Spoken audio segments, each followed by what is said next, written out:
예, 오늘 열왕기상 17장에 있는 말씀은 이제 그 여로보암의 죄, 또 오므리의 죄, 그리고 또 이제 아합의 죄가 절정을 이룬다고 봐야 되겠죠. 그러면은 우리는 성경을 볼 때 이렇게 말할 수 있어요. 왜 여로보암만 가지고 그래?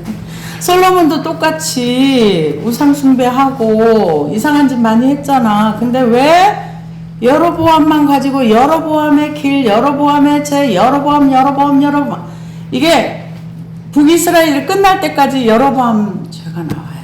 그럼 왜 그러느냐? 하나님이 불러서 선택해서 왕위를 줬기 때문에. 그래서 우리가 하나님이 불러서 선택해서 뭔가를 줬어도 내가 따라가지 않으면 여로보암의 길로 갈 수 있다는 것을 얘기하는 거예요. 아무리 하나님이 많은 은혜를 퍼부어 줬어도 내가 그 은혜에 반응하지 않고 나의 생각과 나의 불안과 내가 보는 현실을 따라가다 보면 여로보암의 길로 갈 수 있다. 이것을 얘기합니다. 그럴 때 하나님께서는 여로보암의 길, 여로보암의 죄, 여로보암 계속 여로보암 북이스라엘 망할 때까지 여로보암이 나와요. 그 아합보다는 훨씬 덜했죠. 그런데 시작이 거기서부터 됐다는 거죠. 물론 솔로몬도 잘못했지요. 그래서 아합이 이제 왕이 되고 나니까 아마 이 아합이라는 왕과 오므리라는 왕은 굉장히 유능한 사람이었던 것 같아요. 유능해서 이제 유다와의 적대 관계도 이 아합 때 와서 허물어졌어요. 하나님이 여호사밧이 훌륭한 왕이지만 며느리를 아합의 딸을 데리고 왔거든요. 이게 교제를 해서 좋은 게 있고 좋지 않은 게 있어요. 여호사밧의 가장 큰 죄는 아마 오므리의 그 손녀딸, 그러니까는 그 아합의 딸 그 여자를 며느리로 들어온 거가 친교, 이 우상숭배 집단과는 교류를 해서 얻는 게 없어요. 우리나라도 이 북한 이스라엘의 남북한으로 나뉘어서 이렇게 했던 것처럼 5년 동안 열심히 했잖아요. 그래가지고 우리나라에 득된 게 하나도 없어요. 그러면 손해를 봐도 보통 손해 본 게 아니에요. 그래서 이번에도 그 물난리 난 그곳을 보니까 전부 그 중국에서 들여온 그쪽하고 막 친밀하고 거기하고 막 가까이 하다 보니까 나라가 엄청나게 손해를 봤어요. 이 남북한도 마찬가지예요. 그쪽하고 북한하고 북이스라엘하고 막 이 친밀한 교제를 관계를 하다 보니까 경제적으로 엄청난 피해를 입었어요. 여호사밧이 배 만들어 같이 가다가 깨져가지고 손해봤죠. 며느리 그 여자 들어와가지고 다윗 가문이 완전히 멸절된 건데 그나마도 하나님이 다윗을 생각해서 그 등불을 꺼지 않겠다고 한 그 약속 때문에 그 아이가 살았으니까 이제 이 다윗 왕조도 완전히 망할 뻔한 거예요. 그래서 우리가 누군가의 교제를 하고 관계를 해서 이게 득이 되지 않는다고 생각하면 안 하는 게 좋아요. 어제 누가 이 얘기를 하더라고요. 어떤 사람이 평범한 결혼을 했는데 나중에 알고 봤더니 교회는 그냥 보통 교회인데 그 교회가 겉으로는 교단도 멀쩡하고 다 멀쩡한데 이 목사님이 교주가 되어 있는 그런 교회였었나 봐요. 그래가지고 성경을 읽고 성경을 설교하긴 하는데 완전히 그 목사님이 왕이 돼서 그 목사님 말만을 따라가는 그런 교회였대요. 그래가지고 어떤 목사님한테 이제 그 유튜브에 나온 얘기에 제가 들은 얘기는 아닌데 옆에 있는 목사님 듣고서 그 상담을 했대요. 내가 도저히 이게 이 이단 교회를 나갈 수가 없어가지고 이혼을 하려고 합니다. 그렇게 얘기를 하면서 자기 남편한테도 이 교회를 나가자. 이 교회는 정상이 아니다. 하나님이 왕이 되어야 할, 하나님의 말씀을 들어야 할 많은 사람들이 다 목사님이 하나님 자리에 있는 거 다 용납하고 수용하고 그리고 그 목사님을 따라가는데 나는 이게 아닌 것 같다. 그래서 이 교회를 나가자. 자기 남편한테 얘기했더니 그럼 이혼하자 그러더래요. 그래서 그 대신 애는 못 데리고 가 그러더래요. 그러니까 애가 딸만 둘이 있는데, 그래가지고 그래서 이혼하기로 하고 이제 그걸 했는데, 마지막으로 목사님한테 상담을 해보고 제가 이혼을 결정하겠습니다 이렇게 얘기하고서는 그 목사님한테 이제 그 과정 얘기를 쭉 한 거예요. 그랬더니 그 목사님이 뭐라고 거기다가 내려줬느냐, 답을 줬느냐, 싸워보지도 않고 왜 이혼을 하십니까? 싸워보고서 이혼을 하십시오. 싸워서 이겨서 그들을 끌고 나오십시오. 그러니까 이분이 그렇게 해볼까요? 그리고 1년을 기약을 하고 1년을 이혼을 미뤘다 이렇게 얘기를 하는데, 그래서 저한테 그런 얘기를 하면서 그런 얘기를 하더라고요. 그게 목사님 이단에서 나오는 게 가능할까요? 저한테 묻더라고요. 내가 보기에는 좀 어려울 것 같은데, 왜 이단에서 나오는 게 그리 쉽지 않아요. 하나님의 특별한 은혜가 있어야지 그게 가능한 거지. 여기 이단이야. 근데 이단이라는 이유 때문에 자기 자녀를 버리고 가정을 깨고 여기에서 이렇게 나온다는 거는 큰 결심이 없이는 이게 불가능한 거거든요. 근데 싸워보라고 어떻게 싸우겠어요. 그분이 이단도 이제 이단인 것 같아 이래서 도저히 안 되겠다 해서 그러려고 하는 건데 이제 그런 얘기를 해줬다고 하더라고요. 근데 지금 이 북이스라엘도 비슷한 상황이에요. 예배가 있는 거예요. 제사가 있는 거예요. 물론 지 맘대로 드리는 제사예요. 성경에서 말하는 그런 제사, 아론의 후손으로 레위 자손이 제사장이 되고 아론의 후손이 대제사장이 되기, 이게 아닌 거예요. 아무나 나 제사장 하고 싶어 그러면 염소 한 마리 끌고 제사장 주세요 그러면 주고, 나 뭐 하고 싶어 그러면 성전에서 일할 수 있는 거를 다 나눠줘 버립니다. 이거는 하나님의 주권을 침해하는 거예요. 여로보암이 그거 악한 짓 했어요. 절기를 지 맘대로 바꿨어요. 절기는 하나님께서 레위기서에 보면은 여호와의 절기다, 이건 바꾸지 못하는 거예요. 근데 절기를 지 맘대로 바꿨어요. 그러니까 레위 후손이 아닌 사람을 제사장을 세우고 절기를 지 맘대로 바꾸고, 그리고 그 북쪽 끝 이쪽 끝 해가지고 우상 송아지 2개 딱 만들어 놓고, 이게 너희를 애굽에서 인도한 신이야, 우상 숭배. 요 3가지 제가 이 이스라엘이 망할 때까지 없어지질 않았어요. 그래서 하나님께서 여로보암의 죄, 하나님을 내 맘대로 섬기는 것은 그거는 잘못된 것입니다. 성경에서 말하는 대로 섬기는 것이 우리가 바른 섬김입니다. 그래서 구원을 받는 많은 사람들 감옥에서도 구원받아요. 성경 읽다가 예수님이 믿어지고 하나님이 믿어져서 구원받는 경우 많아요. 그런 경우 있습니다.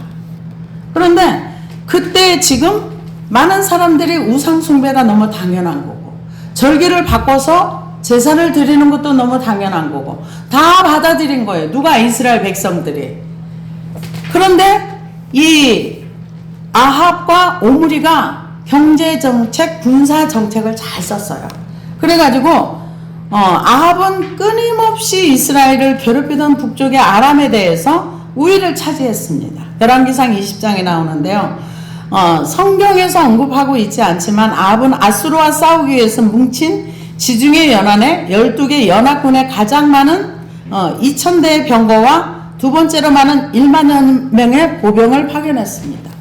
이 연합군은 그 카르카르에서 아수르와 싸워서 큰 전과를 올려서 아수르가 영토 확장을 하는데 상당히 저지하는 그 일을 북이스라엘이 했습니다. 그리고 경제정책으로 시돈, 예빠, 그 이세벨의 정략 결혼으로 시킴으로써 국가의 이익을 도모했어요. 두로는 북이스라엘과의 교역을 통해서 부족한 농산물 수입 판로를 확보할 수 있었고, 나아가 이스라엘의 경유하여 남쪽에 있는 나라들과 교육을 할 수 있었는데, 이것을 두로 사람, 그쪽에 시돈에 있는 그쪽하고 이렇게 교육을 하면서 며느리를 데려오고 이렇게 하면서 무역을 확장을 시켰어요. 그러니까 무역이 잘 되고 수출이 잘 되면 당연하죠. 그래서 자국에 있는 농산물을 다른 나라에 수출하고 거기서 필요한 걸 사오고 무역을 잘하다 보니까 나라가 부강하게 돼요.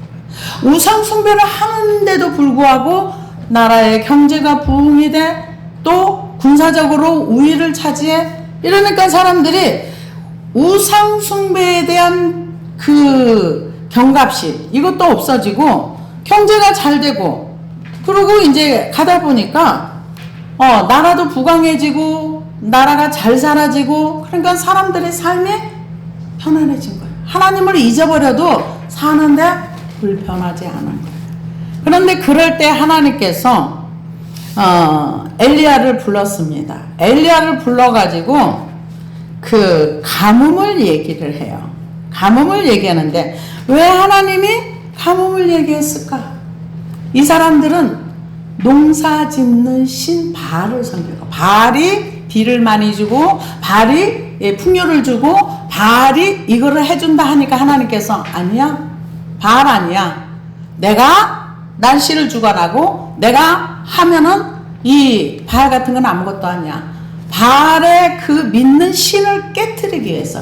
그런데 여기에서는 그렇게 나오지만은 실제로 이스라엘 백성이 범죄했을 때 하나님께서 제일 먼저 기근을 내려요. 그 다음에 전쟁이 옵니다. 그 다음에 전염병. 이 세 가지는 세트로 와요. 근데 나중에 주님 강림하실 때가 가까이 오면 이게 세트로 계속 올 겁니다. 근데 지금도 기근 앞으로 심하게 올 것 같아요. 왜냐하면 지금 러우 전쟁에서 굉장히 곡식이 지금 안에서 있는데도 그거 백기를 막아가지고 이게 지금 나가질 못한다 이런 얘기를 들었거든요. 그러면은 곡식값은 올라갈 수밖에 없는 거죠. 올라갈 수밖에 없는 거죠. 그래서 하나님이 길르앗에 우거하는 자 중에 디셉 사람 엘리야가 아합에게 말하되 내가 섬기는 이스라엘의 하나님 여호와께서 살아계심을 두고 맹세하노니 내 말이 없으면 수년 동안 비도 이슬도 내리지 아니하리라 하니라.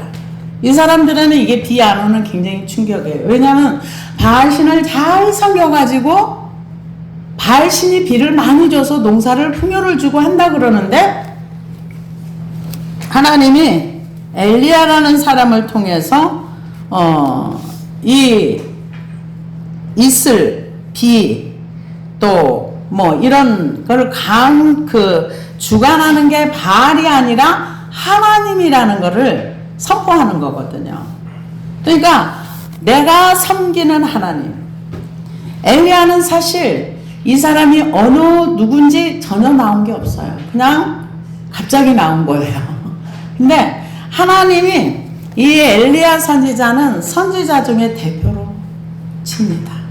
그리고 율법의 대표는 모세를 얘기합니다. 그래서 예수님이 변화산상에 있을 때 모세와 엘리야가 같이 나왔어요. 그런데 엘리야를 훈련시켜 가는 과정이 이 순종의 과정을 우리는 엘리야를 보면서 자기를 주장하는 사람은 절대 순종할 수 없다는 것을 배우게 됩니다.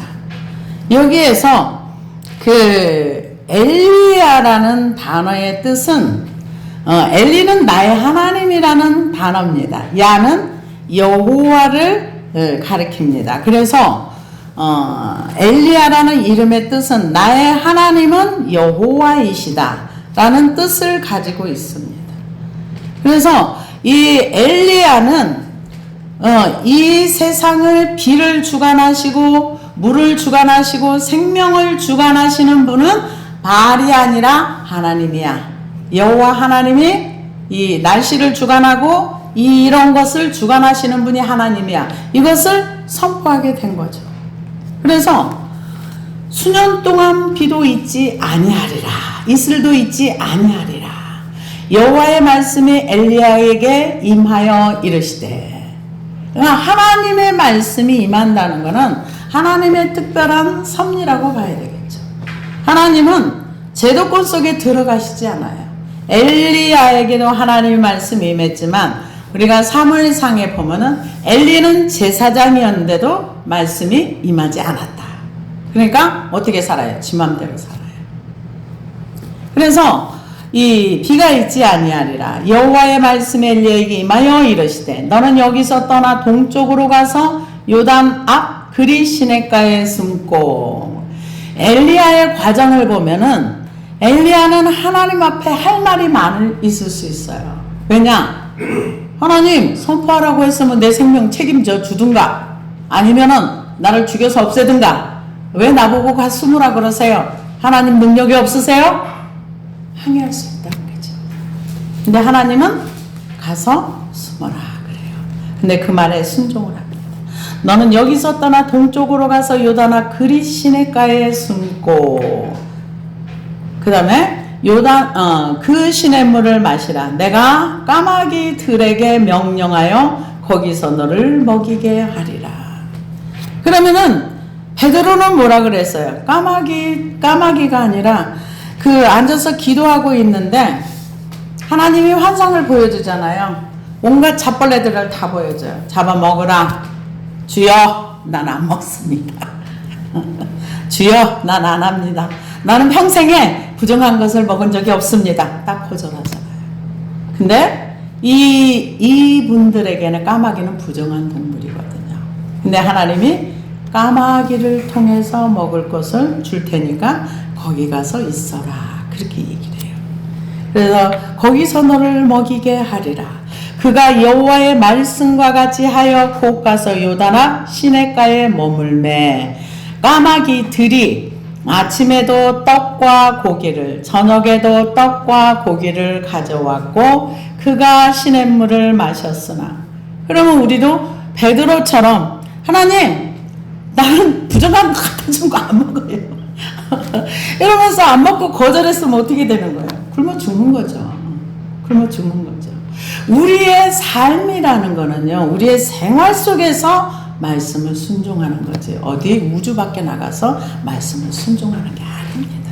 우리의 생활 속에서 하나님을 인정하고 나의 삶 속에서 하나님을 범사의 여호와라 인정하라 했던 것처럼 까마귀가 부정한 동물이라 할지라도 하나님이 보내주겠다고 해서 보내준 거면 아멘하고 먹는 거죠. 먹었어요. 그래서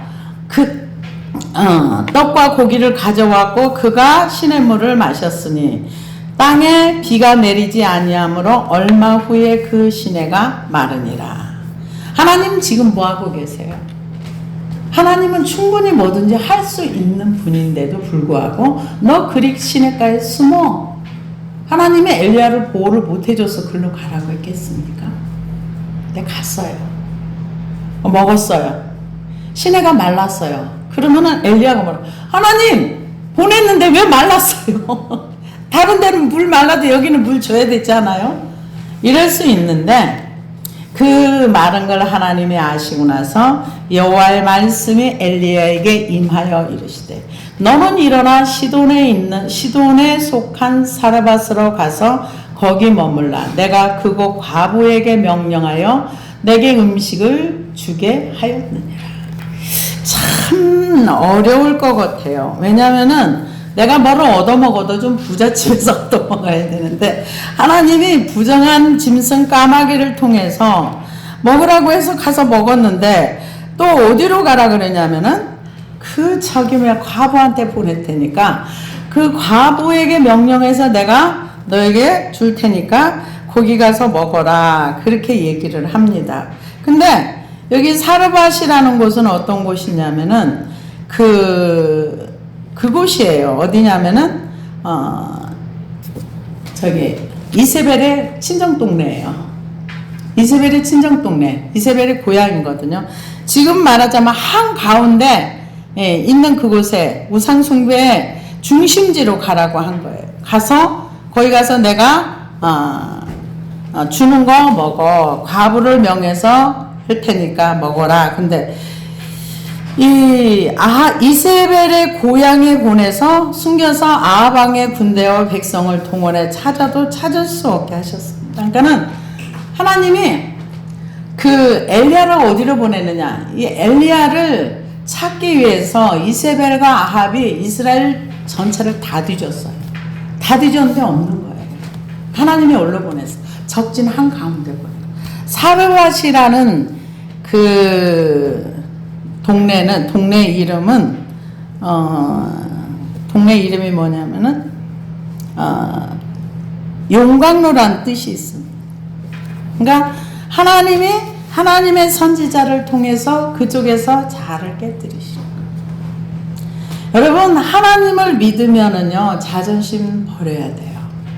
내가 불편한 거 하나님 앞에서 지나가야 됩니다.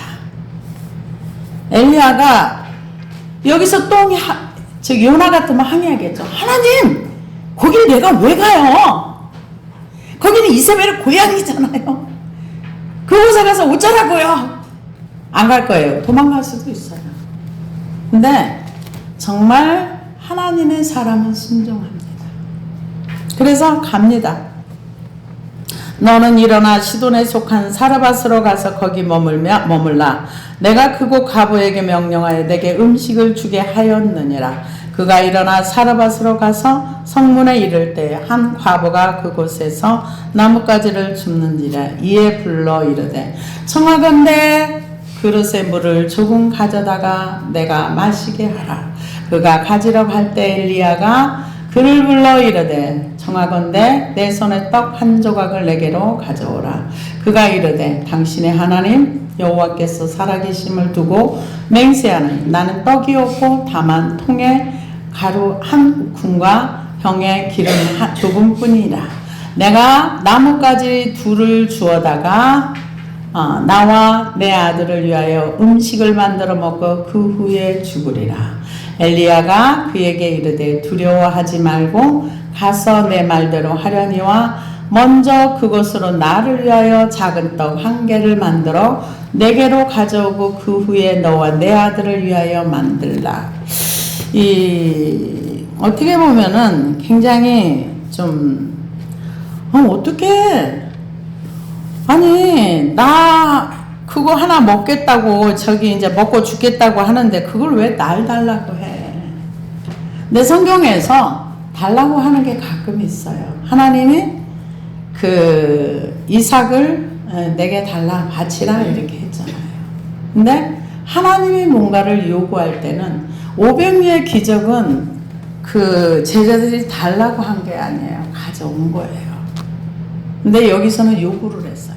근데 하나님이 요구했을 때는 어디든지 보면은 하나님은 반드시 갚아주시더라고요. 그래서 오늘 이 말씀에도 이제 사르밧 과부가 순종을 합니다. 그대로. 힘든 결단이겠죠. 왜냐하면은 내가 마지막으로 먹고 죽으려고 하는데 왜 나한테 그걸 달라고 해? 이렇게 얘기를 할 수 있는데 하나님께서 그 마음을 움직여 주신 거죠. 그래서 일단은 그렇게 합니다. 그래서 떡 한 개를 만들어 내게로 가져오고 그 후에 너와 내 아들을 위하여 만들라. 그러면은 이 여인도 할 말이 있어요. 아니 지금 한 개밖에 없다니까요. 그거 마저 먹고 죽으려고 하는데 어떻게 또 만들어요? 이런 말할 수 있는데 그냥 무조건 들어줍니다. 그래서 이스라엘의 하나님 여호와의 말씀이 나 여호와가 비를 지면에 내리는 날까지 그 통에 가루가 떨어지지 아니하고 그 병에 기름이 없어지지 아니하리라 하셨느니라. 엘리야는 자기의 마음을 얘기한 게 아니에요. 하나님이 말씀하신 걸 전달한 거예요. 엘리야가 만약에 자기 속에서 우러나와서 얘기했으면 이거는 안 되는 일이에요. 하나님 말씀하신 걸 전달했기 때문에 된 거죠. 여호와께서 엘리야를 통하여 하신 말씀과 같이 통에 가루가 없어지지 아니하고 병에 기름이 없어지지 아니하니라. 2일 후에 그 집 주인 되는 여인의 아들이 병들어 증세가 위중하다가 숨이 끊어진지라. 지금 3년 6개월 동안이니까 성경에는 3년 6개월이라는 얘기가 여러 군데 많이 나와요. 그 3년 6개월 동안 비가 오지 아니했고 하나님께서 그를 살려주시고 이런 내용이 굉장히 많이 나옵니다. 그래서 하나님은 말씀하신 대로 이루는데 여기서는 사람의 말이 참 많이 나올 수 있는 내용이 많아요. 왜냐하면은 엘리야가 하나님 난 너무 불편해요.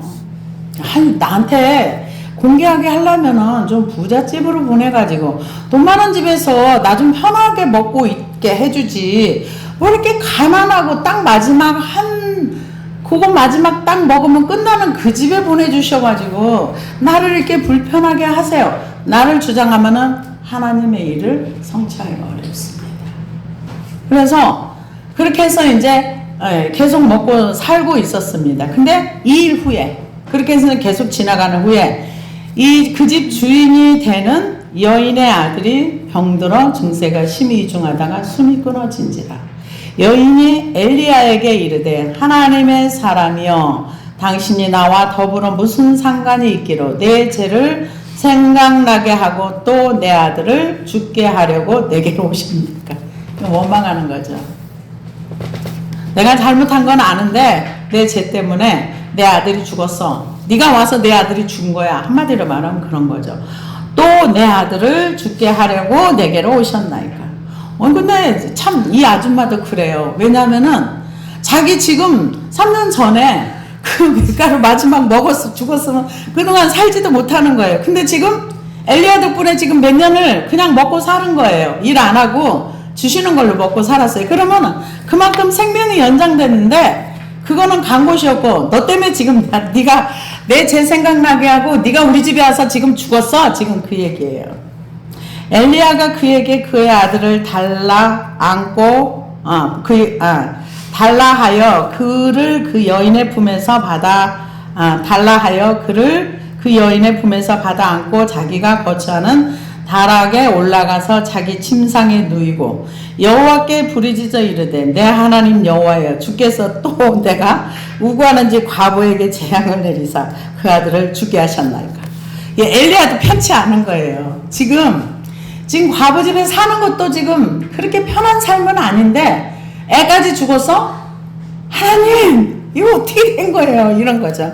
하나님 왜 내가 왔는데 이런 일이 자꾸 일어나요? 지금 그런 거죠.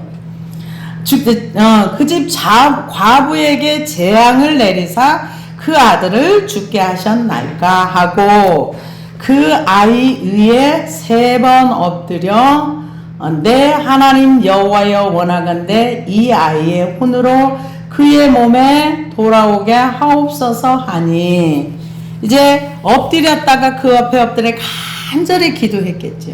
간절히 기도해서 이제 그 아이를 살려달라고 이제 기도를 했는데 여기에서 보면은 그 아이의 혼으로 그의 몸에 돌아오게 하옵소서 하니 근데 이 혼이라는 단어가요 네펫이라는 단어를 쓰는데 구약에서는 700번 이상 사용됐고 여러 가지 말로 번역이 됐습니다. 창세기 2장 7절에는 혼으로 번역이 됐고 창세기 12장 13절에는 목숨으로도 번역이 됐고 창세기 1장 21절에는 생물로도 번역이 됐습니다. 그래서 사람으로도 번역이 됐고 창세기 12장 5절에 보면은 그리고 생명 또 죽은 자 이런 여러 가지로 번역이 됐는데요. 이 네펫이라는 단어를 가지고 그 상황에 맞게 이렇게도 번역하고 저렇게도 번역했는데 여기는 생명으로 번역하는 게 맞다 이렇게 하시는 분이 있더라고요. 그래서 열왕기상 19장 4절에 보니까 엘리야가 똑같은 말을 네펫이 이 단어를 썼는데요. 뭐라 그랬냐면은 자기 자신은 광야로 들어가 하룻길쯤 가서 한 노뎀나무 아래 앉아서 자기가 죽기를 원하여 이르되 여호와여 넉넉하오니 지금 내 생명을 거두시옵소서. 나는 내 조상들보다 낫지 못하나이다 하고 노뎀나무 아래 누워 자더니 천사가 그를 어루만지며 그에게 이르되 일어나서 먹으라 하는지라. 본즉 머리맡에 숯불에 구운 떡과 한 병 물이 있더라. 이에 먹고 마시고 다시 누웠더니 여호와의 천사가 또 다시 와서 어루만지며 이르되 일어나 먹으라. 내가 갈 길을 다 가지 못할까 하노라 하는지라. 이에 일어나 먹고 마시고 그 음식물의 힘을 의지하여 40주 40야를 가서 하나님의 산 호렙에 이르니라. 여기에서 주 여호와여 내 생명을, 이게 네펫이라는 단어예요. 그러니까 우리의 삶 가운데서 생명, 이게 굉장히 중요한 건데 여기에서 그 혼으로 돌아오게 하옵소서. 하나님이 생명 돌아오게 하옵소서. 지금 그 얘기를 하고 있습니다. 여호와께서 엘리야의 소리를 들으심으로 그 아이의 혼이 몸으로 돌아오고 살아난지라. 믿음의 기도죠. 이거는 과부의 믿음이 아니라 엘리야의 믿음의 기도입니다. 성경에 보면은 본인의 믿음도 있고 또 제자들의 믿음도 있고, 예수님께서는 대부분 병자를 고치실 때 뭐라 그래요? 내가 이 일을 네가 할 줄로 믿느냐? 네, 믿습니다. 그럼 고쳐줬어요. 믿음의 기도죠. 근데 여기에서는 지금 엘리야도 불편하고 그 여인도 불편해요. 내 죄가 생각나게 해서 당신이 와서 내 아들이 죽었어. 지금 그 얘기를 합니다. 그럴 때 이분이 왜 나 때문에 죽었어? 이게 아니라 하나님 앞에 엎드려 기도합니다. 하나님, 이 아이를 살려주옵소서. 원하건대 이 아이의 혼으로 그의 몸에 돌아오게 하옵소서 하니 여호와께서 엘리야의 소리를 들으심으로 그 아이의 혼이 몸으로 돌아오고 살아난지라. 엘리야가 그 아이를 안고 다락에서 방으로 내려가서 그의 어머니에게 주며 이르되 보라, 내 아들이 살아났느니라. 여인이 엘리야에게 이르되 내가 이제야 당신은 하나님의 사람이시오. 당신의 입에 있는 여호와의 말씀이 진실한 줄 아노라 하니라. 하나님께서 이 엘리야를 공개하게 하신 이 과부의 마음을 움직여서 선행을 하게 하셨어요. 근데 이런 가난한 자, 배고픈 자를 이렇게 섬기면 하나님께서 반드시 복을 주십니다. 그래서 이사야 58장 10절에 11절에 보니까 줄인 자에게 내 심정을 통하며 괴로워하는 자의 심정을 만족하게 하면 내 빛이 흑암 중에 떠올라 내 어둠이 낮과 같이 될 것이며 여호와가 너를 항상 인도하여 메마른 곳에서도 내 영혼을 만족하게 하며 내 뼈를 견고하게 하리니 너는 물된 동산 같겠고 물이 끊어지지 아니하는 샘 같을 것이라. 이게 무슨 얘기입니까? 줄인 자에게 내 심정을 통해서 뭔가 선행을 베풀었을 때, 괴로워하는 자의 심정을 공감해줘서 그에게 뭔가 도움을 줬을 때. 그래서 제가 이렇게 유럽이나 미국이나 이런 쪽에 있는 젊은 청년들이 한국에 오는 계기와 목적을 이렇게 보다 보니까 그 한국 사람들의 작은 섬김, 너무 외로워서 혼자 친구가 없이 학대당하는 사람에게 같은 또래 아이가 가서 인형을 주면서 나랑 친구해, 나랑 같이 놀자. 그게 그 아이 평생에 눈물 나는, 한 번도 친구를 못 사귀었는데 너 어디서 왔니? 나는 한국에서 왔어. 그랬을 때 그 아이가 그 평생 한국이라는 나라를 가슴에 품고 있다가 성년이 돼가지고 한국을 와보는 그런 케이스들도 있더라고요. 우리가 작은 선행도 힘들고 정말 어려운 사람들한테는 굉장히 크게 들어간다는 것을 봤습니다. 그래서 성경에서도 줄인 자에게 내 심정을 통하며 또 괴로워하는 자의 심정을 만족하게 하며 내 빛이 흑암 중에서 떠올라 내 어둠이 낮과 같이 될 것이며. 여러분, 선행 많이 하시기를 바랍니다. 나의 영광을 위한 것이 아니라 하나님의 영광을 위하여. 마태복음 10장 40에서 42절을 보니까 너희를 영접하는 자는 나를 영접하는 것이요 나를 영접하는 자는 나를 보내시는 영접하는 것이니라. 선지자의 이름으로 선지자를 영접하는 자는 선지자의 상을 받을 것이며 의인의 이름으로 의인을 영접하는 자는 의인의 상을 받을 것이요 또 누구든지 제자의 이름으로 이 작은 자 중에 하나에게 냉수 한 그릇이라도 주는 자는 내가 진실로 너희에게 이르노니 그 사람이 결단코 상을 잊지 아니하리라 하니라. 하나님이 엘리야 선지자를 과부에게 보내셔서 과부가 그를 대접하게 하시고 이 아이가 죽었다가 다시 살아남으로 인해서 진짜 하나님을 믿었다는 거예요. 지금 그 얘기라는 거예요. 이제야 당신은 하나님의 사람이시오 당신의 입에 있는 여호와의 말씀을 진실한 줄을 아노라. 내가 믿겠다 이 얘기예요. 그런 기적이 일어난다고 하나님 믿는 거 아닙니다. 이 여인은 지금 계속 기적을 봤어요. 가루통에 가루가 마르지 않고 3년 6개월 동안 계속 음식을 해서 먹었어요. 이게 기적이 아니고 뭐예요? 근데 그 기적을 통해서도 하나님의 살아계심을 못 봤다는 거예요.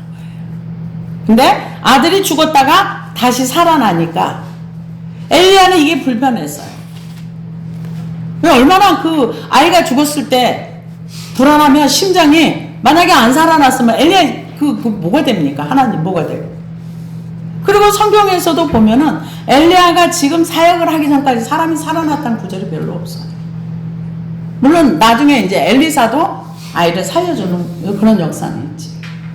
그래서 이 하나님 앞에 드려진 헌신 그 3년 6개월 선지자 엘리야를 밥 해주는 얼마나 힘들었겠어요. 돈이 많은 것도 아니고 없는 가운데. 근데 그거에 대한 보상이 뭐냐? 하나님을 믿는 믿음. 우리의 믿음은 거저가 아닙니다. 은혜가 와야 믿어지는 거예요. 하나님은 은혜가 있어야 믿어지는 겁니다. 그래서 성경에 보면은 예수님의 12제자가 수많은 기적을 봤어요. 너무너무 많은 기적을 봤어요. 그럼에도 죽은 자가 살아나는 거 봤어요. 과부의 아들 장사 지내러 가는데 일어나라 청년아 일어나라 죽은 자가 살아나는 거 봤어요. 야이르 딸이 죽었다 살아나는 거 봤어요. 근데 막상 예수님이 십자가 지고 갈 때 다 도망갔어요. 부활하신 걸 보고도 어디로 갔어요? 고기 잡으러 갔어요. 우리가 이 믿는 믿음이라는 거는 정말 믿음의 중요성을 깨닫고 나의 불신을 버리기 전엔 절대 믿음이 오지 않습니다. 믿음의 은사가 있는 사람은 다르고요. 그래서 우리는 하나님을 믿는 믿음은 기적을 본다고 믿는 게 아니라 하나님 은혜가 와야 믿어집니다. 이 과부에게는 하나님께서 이거를 베풀어 주신 거죠. 어떤 거? 하나님이 믿어지는 은혜. 이 과정을 통해서 천국은 믿음으로 가는 겁니다. 그래서 이 여인이 3년 6개월 동안 열심히 엘리야를 섬기고 엘리야는 여기서 이제 자아가 깨지는 거죠. 가난한 집에서 밥을 얻어먹는 그 엘리야의 마음도 편치는 않았겠죠. 넉넉한 게 아닌데 어려운 상황 가운데서 완전히 바닥난 그 밀가루통에 밀가루와 하나님이 채워줬어도 이렇게 넉넉한 삶이 아닌 상황 가운데 모든 사람이 지금 어려운 그런 상황 가운데서 하나님이 그거에 대한 보상을 뭘로 해줬냐. 물론 죽은 아들이 살아난 것도 보상이지만 그보다 더 큰 거는 하나님을 믿는 믿음입니다. 기도하시겠습니다.